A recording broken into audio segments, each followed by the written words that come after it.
Бүгүнкү сабагыбыздын темасы туюк муун. Сабактын максаты муун жөнүндө түшүнүк алуу менен жабык муунга токтолобуз. Ага карата көнүгүүлөрдү иштейбиз. Таза, сулуу, катасыз жазууга машыгабыз.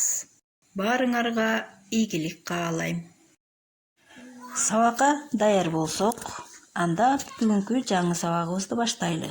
Бүгүн биз туюк муун деген теманы өтөбүз. Буга чейин ачык муун, жабык муун темаларын өткөнбүз. Анда алардын эрежесине токтоло кетели. Ачык муун сөздөгү үндүү тыбыштар ыргагы менен муунга бөлүнүп айтылат.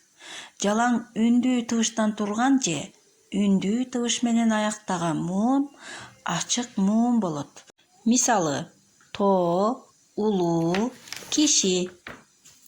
Жабык муун үндүү тыбыш менен башталып, үнсүз тыбыш менен аяктаган муун жабык муун болот. Мисалы: эл, уул, ойчул.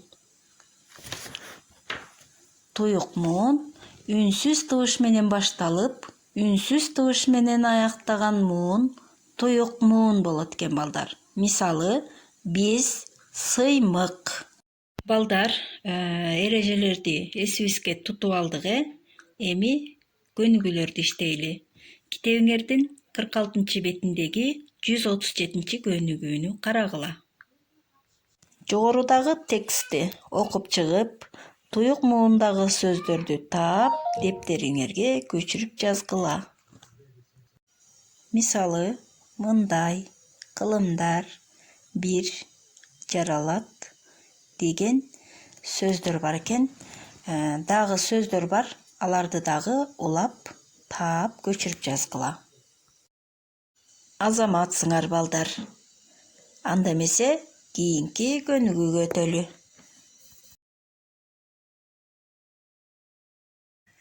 Улуу жазуучубуз Чыңгыз Айтматовдун көптөгөн чыгармалары бар.